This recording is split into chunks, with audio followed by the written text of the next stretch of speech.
Remember, I did this some years ago, maybe 9, 10 years ago. I was doing medicine with somebody.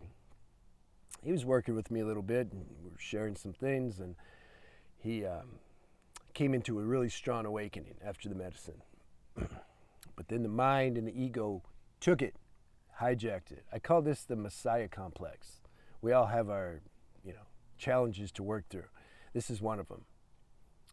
This is a hard one too, because it's the ego that's playing as it's the savior of mankind. Yeah, that's hard to catch out, because it's like, oh no, I'm here to save the world, basically. Like, if they just listen to me, everything will be okay. Won't they listen to me? And then these types of people, they'll write books, and they'll think they see the future, and look, these catastrophes can be avoided if you just do this, this, and that. And look, this is going to happen. I know it. I can see it, because I'm dialed in. So why don't you do this? Because don't you want to save the planet? I'm like, yeah, but how do you know?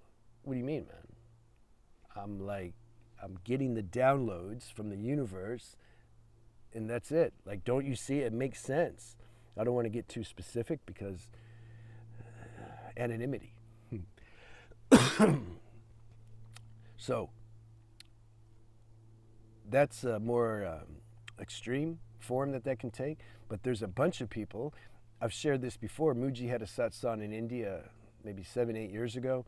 This is the problem when you don't charge. Sometimes, because he'd go to India and he'd do a free satsang. You always get riffraff. You get nonsense in there every time.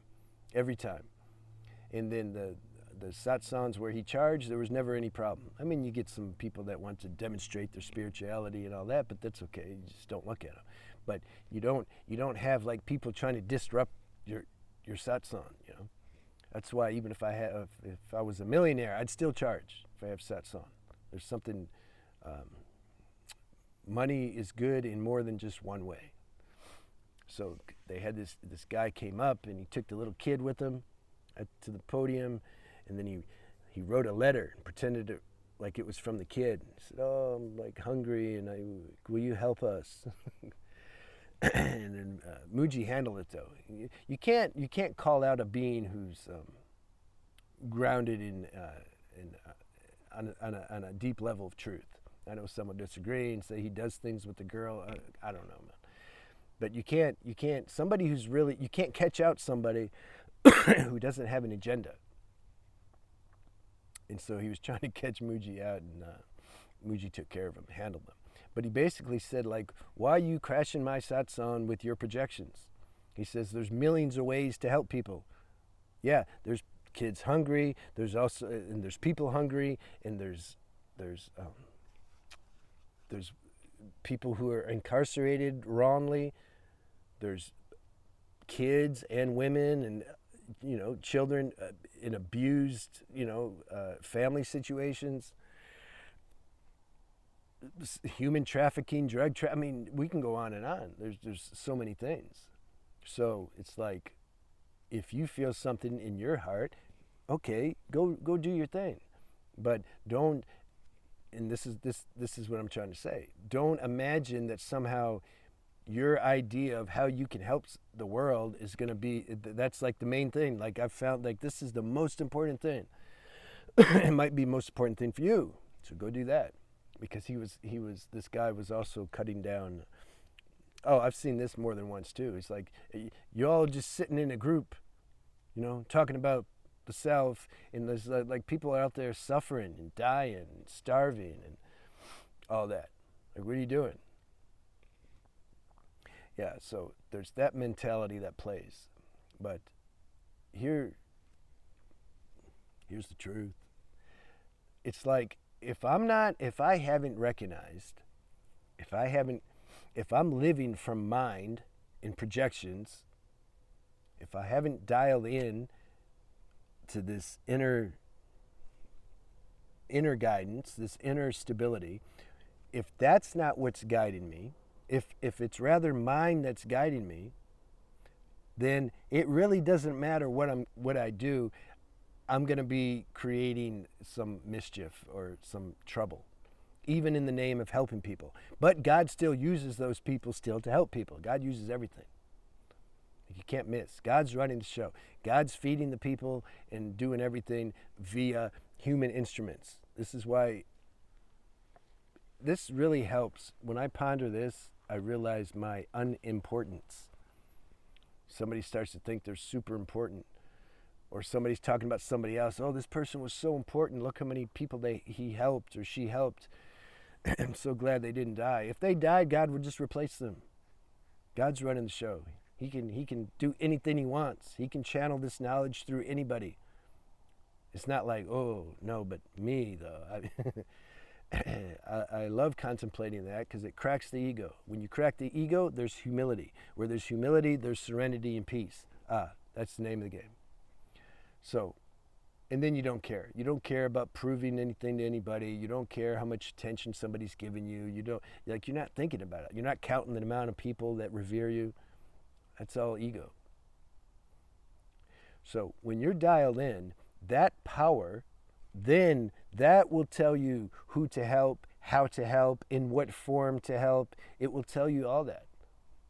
It might tell you to go just sit in the Himalaya mountains and do nothing.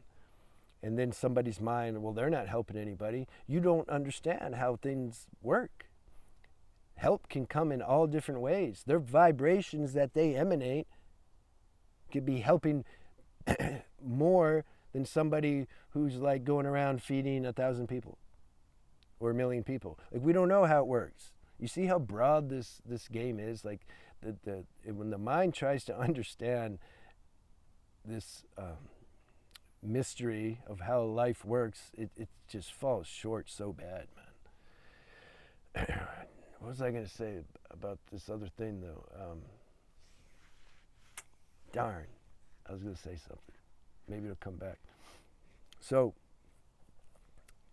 if inner sanction's guiding me, it's going to tell me, like, it knows the best way to do it. So, therefore, if somebody says, what's the point of just sitting in a room doing satsang? It's that, to find and to realize your true nature so that your relationship with this higher power, it's not distorted anymore. So it's a clear channel. That person is going to be the most effective in helping because he's going to be free of ego. He's not going to be fanatical. Remember the orange people? Orange people. These people that were protesting against, they just sit in the middle of the road, they block traffic, doing it. I think it happened more in the UK than in America. I don't know. In South America, they didn't do it.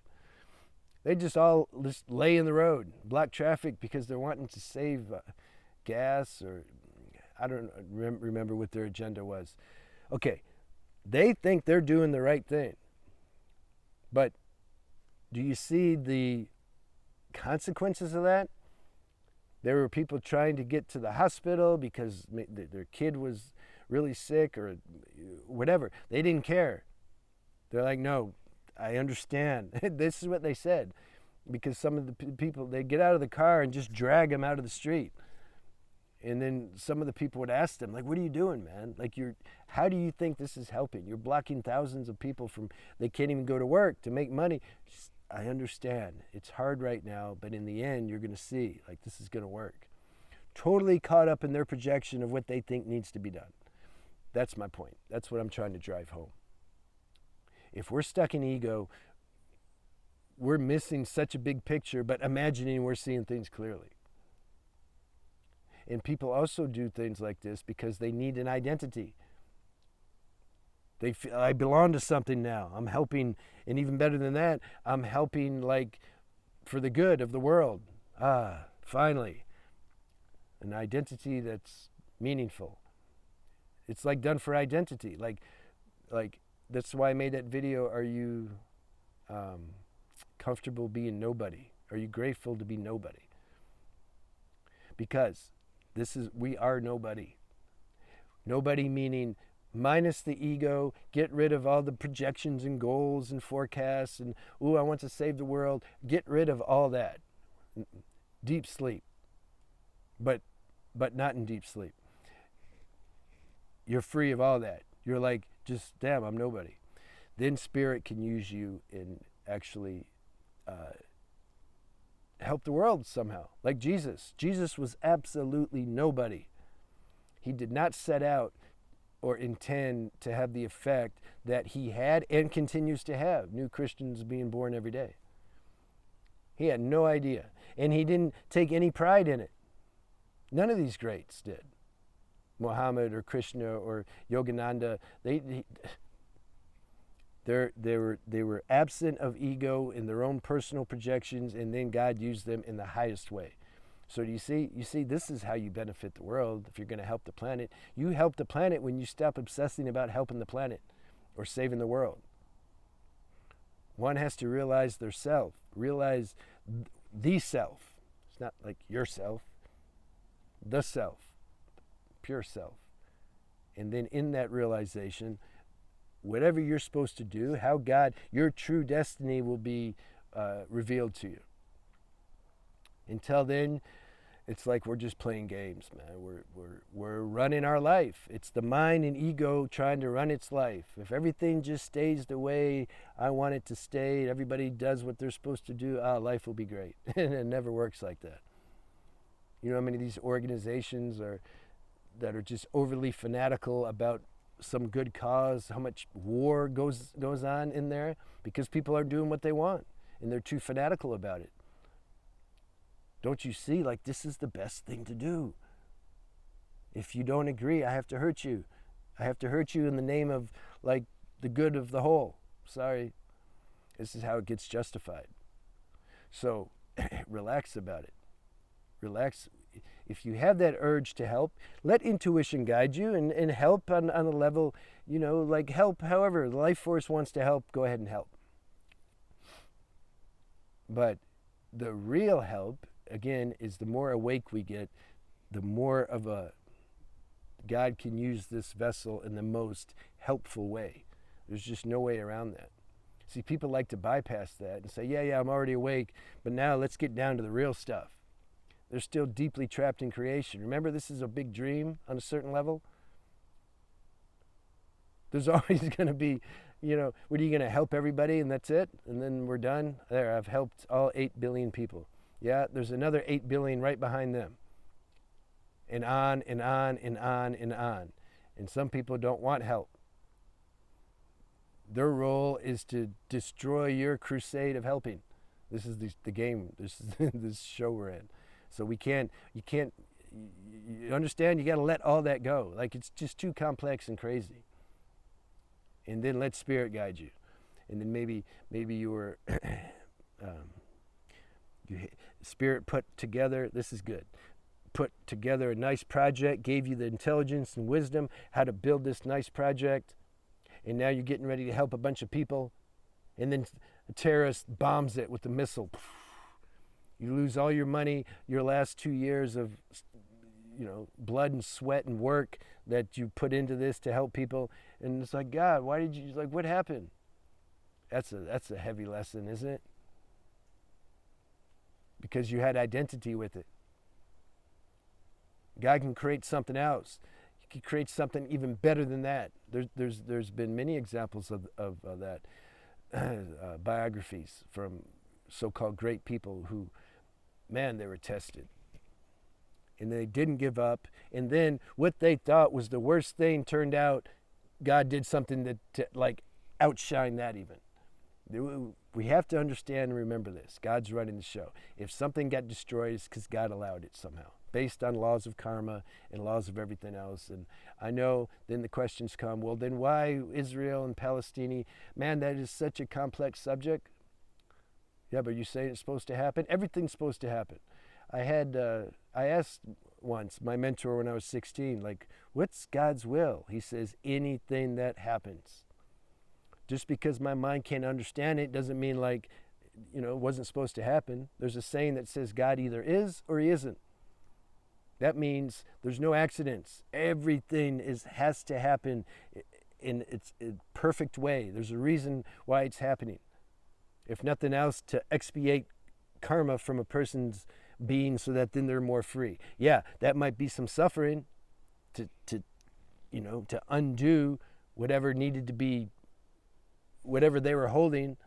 And maybe they chose on some higher level to concentrate their all their karma from previous lives into one really intense life because they didn't want to spread it out. There's all these things, man, we can't understand with our mind. Otherwise, it just won't make sense. We'll be confused. We'll curse God. We'll, become part of this whole conspiracy thing where just like, oh man, everybody's against us and we need to build a bomb shelter. And, that's no way to live.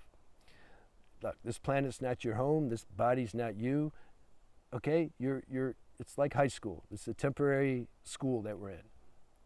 Live it to the fullest. Get all the lessons here. And then when you graduate via death, I used to call death graduation. Somebody would say about such and so, what about her? I said, he graduated, man. That's what it's like. You graduate from this school and then you get to, man, I can breathe now. Damn, why was I taking this show so serious? There you go. All right, I'll see you. I do consultations. My email's on the banner. And if you're a guy and you're struggling with semen retention or your sexual energy, preserving your sexual energy, which is a huge prerequisite for having, you could say, getting real downloads from the universe. If we don't have any energy, we're not susceptible. Our mind's not pliable enough to receive these subtle downloads. So I have another channel for that. It's Beyond the Alchemy. So you're welcome to go see it. I'll see you.